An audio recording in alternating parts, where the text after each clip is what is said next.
You all ready for Bible study? Alright, let's get in it.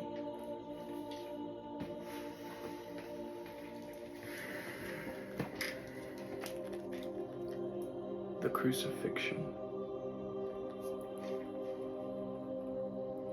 Yahshua, bearing his cross, went forth towards Calvary, the place of execution called in Aramaic Golgotha.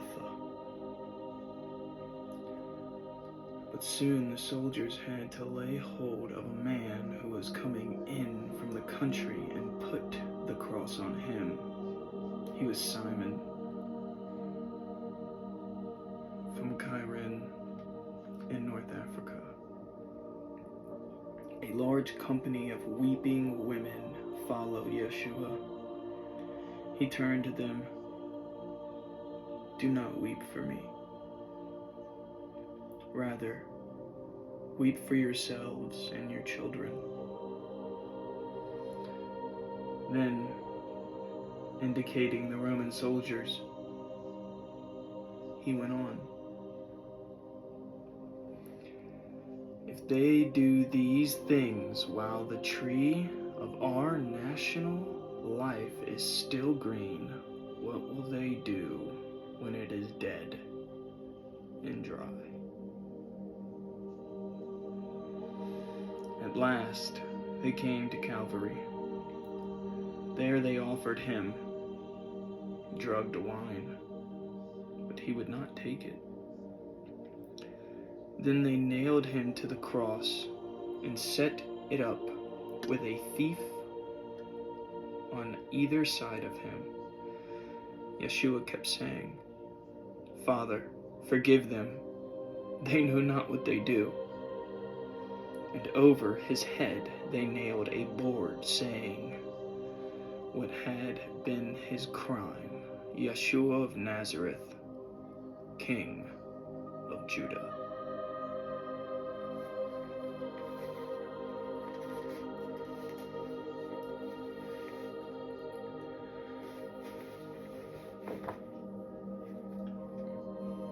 When the chief priests saw it, they sent to the governor saying, "Do not write the King of the Judah. Write rather, he said, I am King of the Jews." "What I have written, returned Pilate curtly. The soldiers, when they had each taken one of his garments, headdress, cloak, girdle, and sandals, diced for his tunic, which had been woven without seam, all into one, no seam. The people and the rulers mocked at him. "If thou be the Son of God, then come down from the cross." And he saved others. Himself he cannot save.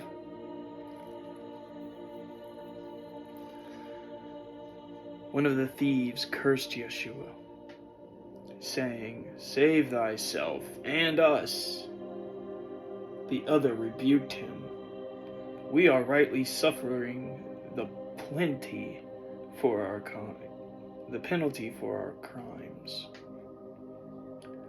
But this man has done nothing wrong." Then to Yahshua, "Lord, when thou'st come into thy kingdom, remember me." "Truly," said Yahshua, "you shall be with me in paradise this very day."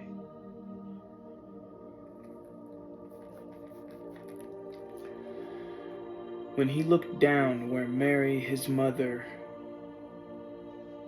leaning on the arm of John, stood with others, "Woman," Yahshua said to his mother, "behold your son." And to John, behold your mother.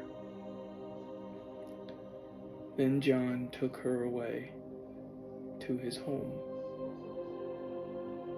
Suddenly darkness came over the land, and from the darkness came the sound of Yahshua's cry, my God,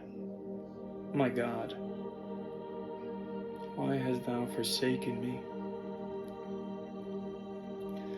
He calls for Elijah, said some of the watchers. Then Yahshua cried, I thirst. One of the soldiers held a sponge soaked in their own wine to his lips. After 3 hours of darkness, Yahshua cried in triumph, it is finished. Father, into thy hands I commend my spirit, and gave up his life. When the centurion, who was standing near him, saw Yahshua cry out like that and then die, he said, truly, this man was the Son of God.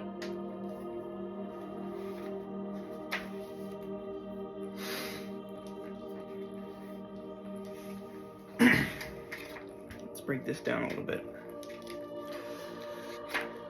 I'm sure you've heard this story a billion jillion times, but do you know what the tree means? Let's explain.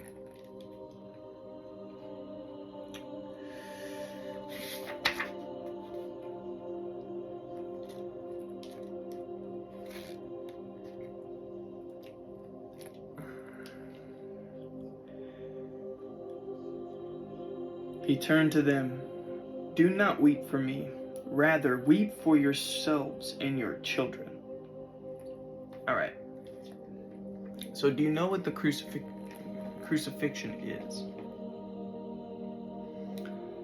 It is when you finally face yourself. When you finally awaken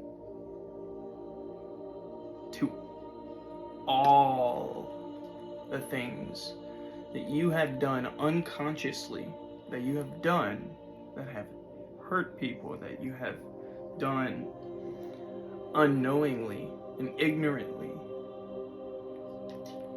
When you finally wake up to your own crimes that you have committed against those you did not mean to. Okay? Yahshua is innocent of these crimes. So when Yahshua woke to his self, to see himself in his mind, instead of see himself through the eyes of others, and what they're told, and what he's been told he's like, when he starts using his own mind for himself, instead of being told what to do. You get where I'm going? Okay. So the crucifixion, the symbol, the cross, is really just the pattern in your brain that it takes from pineal gland to pituitary gland to walk the middle path between balance of logic and creativity. You know where I'm going? Okay. So, when you actually start using the right side of your brain, which most men, it's very hard to wake up. Very hard. Especially if you're a slow learner like me, because you need to actually hear it, see it, do it, write it, whole 9 yards, just to nail it down. It's gonna take you a while. It's easier if you start early, you know, with stuff like music and painting and, you know, for women it's a lot easier to wake up the creative right side of the brain because they naturally operate out of that because they're emotional beings. You know, and it's kind of like the reverse, you know, for women. They grow up having to learn logic. Men grow up having to learn creativity because we're naturally wired to be logical. And women are naturally wired to be creative. So, when Yahshua woke, he was innocent to his mirror. So when he looked in the mirror at himself and all the deeds he has ever done, he was innocent. That's what the crucifixion means, to crucify yourself. Are you willing to do that? Are you willing to crucify yourself? It's the most selfless thing you can do. Just lay out all the bad, terrible shit you've ever done. Or lay out all the things that you regret you didn't do. Whatever you choose, you still have to face it. You still have to hold yourself accountable for it. You have to be responsible for that shadow, for that darkness. Let's go on. Then, indicating to the Roman soldiers, he went on, if they do these things while the tree of our national life is still green, what will they do when it is dead and dry? So, symbolically, what does a tree stand for?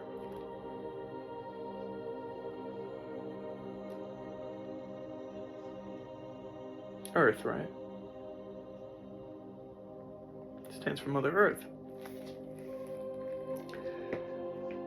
The tree, our national life.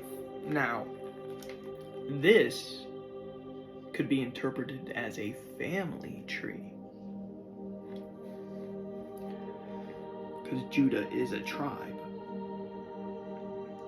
If they do these things while the tree of our national life or family is still green, which means healthy, our family's healthy, what do you think they will do when our family is no longer healthy?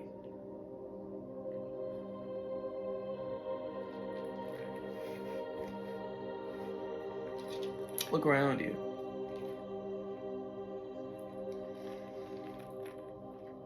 I see 10 unhealthy things before breakfast. I sound like Alice in Wonderland. I think of 9 impossible things before breakfast. But no, seriously. You don't have to look far. Unless you curate your life to see the 10 most healthiest things before breakfast. If they do these things when we are healthy, what do you think they'll do when we are not? Craziness, right?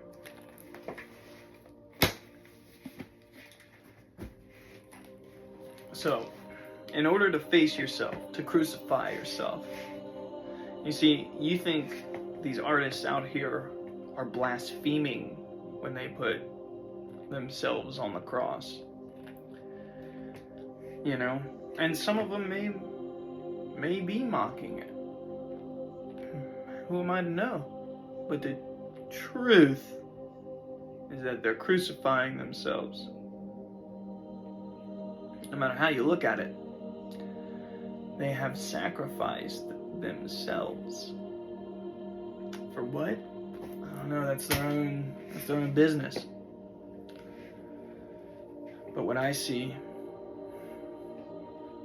is them telling the world, look, I've looked in my mirror and I'm ugly.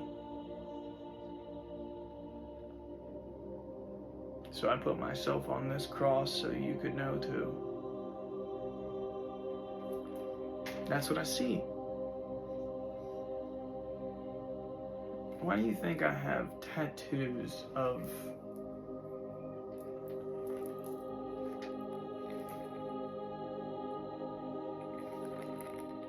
I crucified myself a long time ago. I don't have to do it again. Personally, I don't want to. So I won't have to.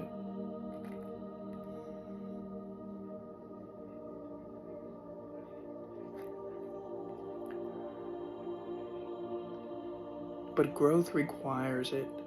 It doesn't have to be public. I'll crucify myself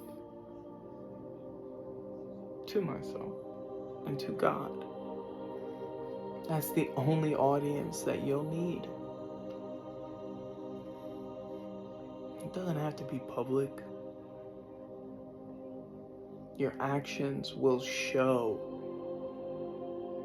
that you are now awake, that you now see. You'll become a better person. And if you don't, then you're just lying. Lying to yourself about what you've done and believing it. Then you'll become a worse person because you'll be tortured by your ancestors. And that's not fun. You'll get worse and become possessed by demons.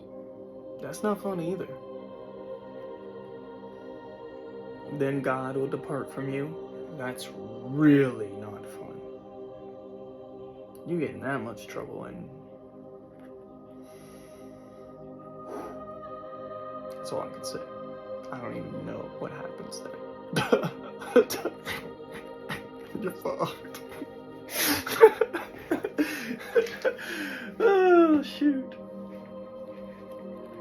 So, it's very important. I mean, really, really important, especially for development. And if we're going to raise the vibration of this planet, don't you think you can make an impact by working on yourself so that you are more kind, compassionate, generous, and caring for yourself and others? I mean, shoot, I changed somebody's life by walking down the street. Something as insignificant as that saves someone's life. But it would really make a great impact on this world. I'm not asking you to not be strong. I'm not asking you to not be powerful. I'm not asking you to appear to be weak. I'm asking you to become more than what you are. I'm challenging you to do something that is outside of your routine. I'm challenging you to think differently, to become more like God.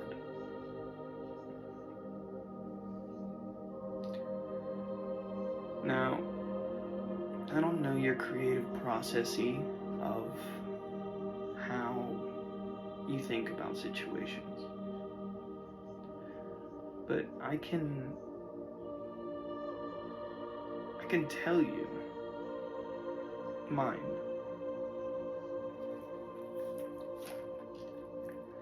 I've dealt with much abuse in my lifetime. I have dealt with many people who effectively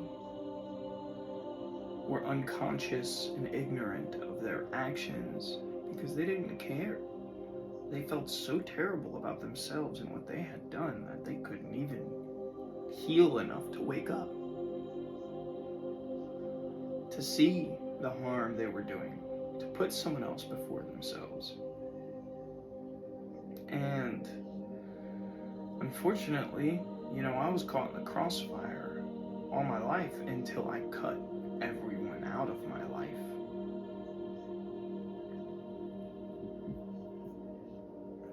And it was until then that I noticed. First person I cut off, I realized my life got better.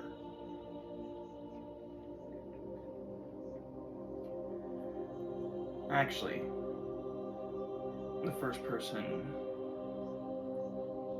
my life got worse. And then a few years later, I cut off someone who needed to be cut off, and my life got better. So I thought cutting off people were bad because I was here to help, right? Because of that experience, I had cut off somebody who was good for me because I thought I was protecting them, from my life, from everything I had endured and everything I was going through. And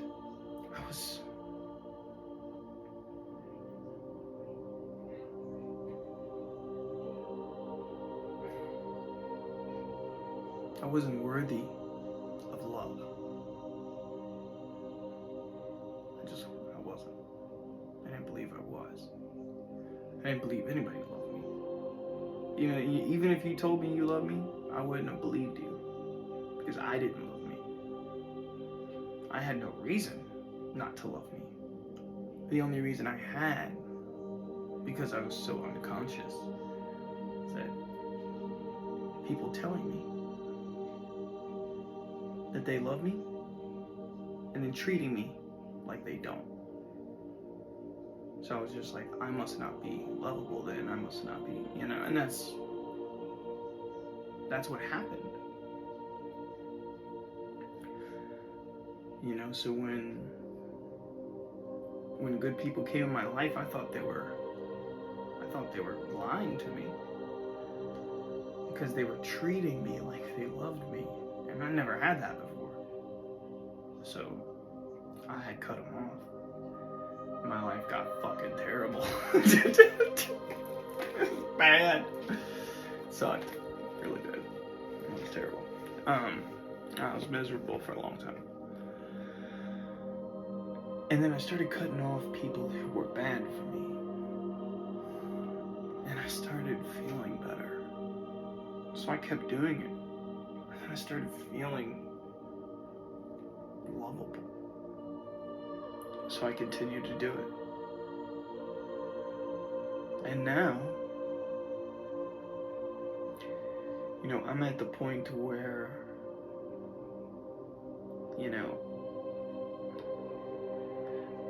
I still have one deceptive person, who seeks to entrap me in toxic and karmic patterns and keep me at a low vibration just so that they can manipulate and control because they live in fear.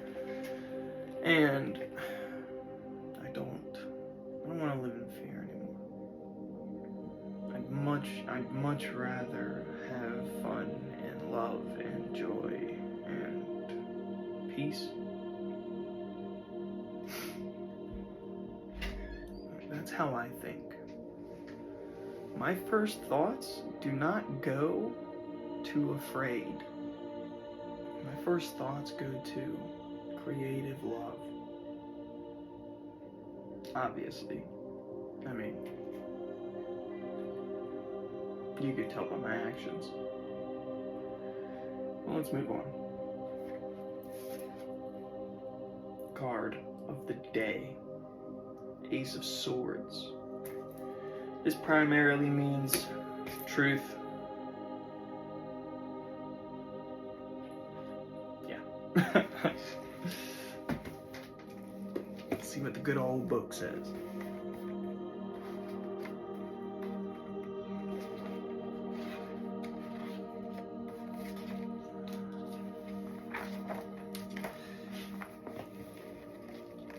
Upright. Ace of Swords can signal a breakthrough, a moment of extreme clarity that can change one's entire perspective. New doors are opened. The sword is a tool that cuts with a double-edged blade. It can be wielded to slice through uncertainty to find truth, or it can cause great suffering. Should the fool grasp it, he must choose what to do with its power. Will he use it to destroy or to create? Reverse. Judgment is clouded, and there may be confusion over what should be done next. Energy must now be spent searching for answers, before pushing forward with plans. This card can also indicate that the sword is being used for brutality rather than truth. There can be needless conflicts, especially those that arise from the lack of communication or misunderstanding.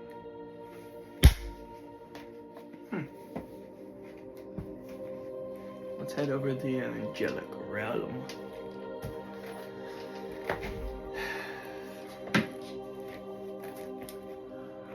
Father, guide me.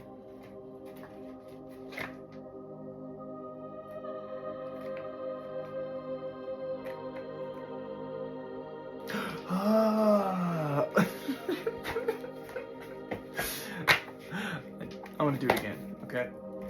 Father, guide me. It's the same page. Fine.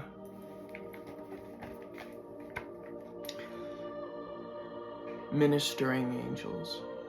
Associated faith, Judaism.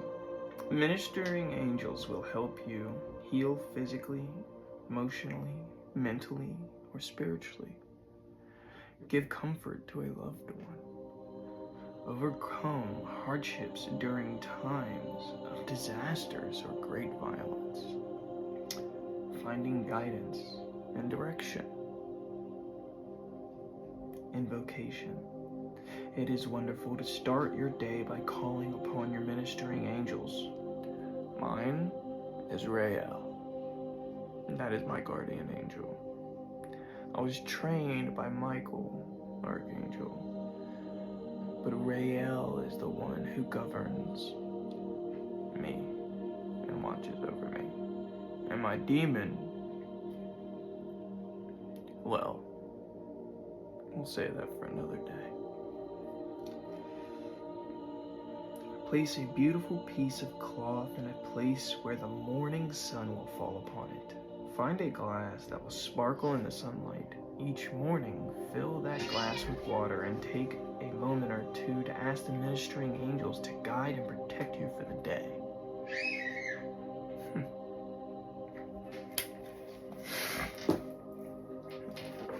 Let's go to the demonic realm. Father, guide me.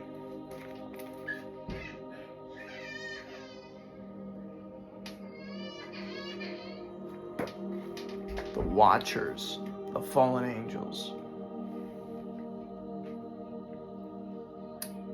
Wow. Enoch gives 21 chief fallen angels. Some angels are named more than once. There is Semaziah, Arman, Turiel, Daniel, Barbaquel, Aramos,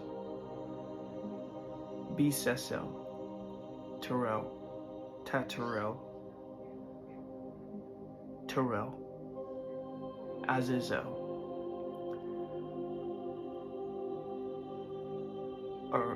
Aristarchus, Kokobel, Romiel, Naquiel, Azazel, Betrayal, Hananel, Sipwazel, Tumiel, and Rumiel. The fallen angels, who are also known as the 5 Satans. Yaquan, who misleads all the children of angels, brings them down upon earth and perverts them by the daughters of people. Asbel, who misleads holy angels so that they will defile their bodies by the daughters of people. Gadriel, who shows the children of the people all the blows of death, who misleads Eve, and who shows the children of the people how to make weapons and all the instruments of war and death. Peniel, who demonstrates to the people the bitter and sweet, reveals to them all the secrets of wisdom and teaches them the secrets of writing with ink and paper, thus causing them to err through all eternity. Castella, who reveals the flagellations of all evil, including the flagellation of souls, and the demons, the smashings of the embryo in the womb, so that it may be crushed in the flagellation of the soul, snake bites, sunstrokes, and the son of the serpents, whose name is Tabata, according to 1 Enoch 69, 4-12. So we have the ministering angels on one side. That's literally like a lot. And then we have the fallen angels on the other side. And that's literally like a lot. What is going on in the ethers right now? What is going on in the angelic realm and the demonic realm? I think they're clashing. I think there's war. Like right now, honestly. Like I think they're mounting up for an attack. You know, because that does not happen every day. I don't get signs like that every day. There's something big happening. Just don't know what. It might be in my life only, or it might be in everyone's. I'd have to think on it.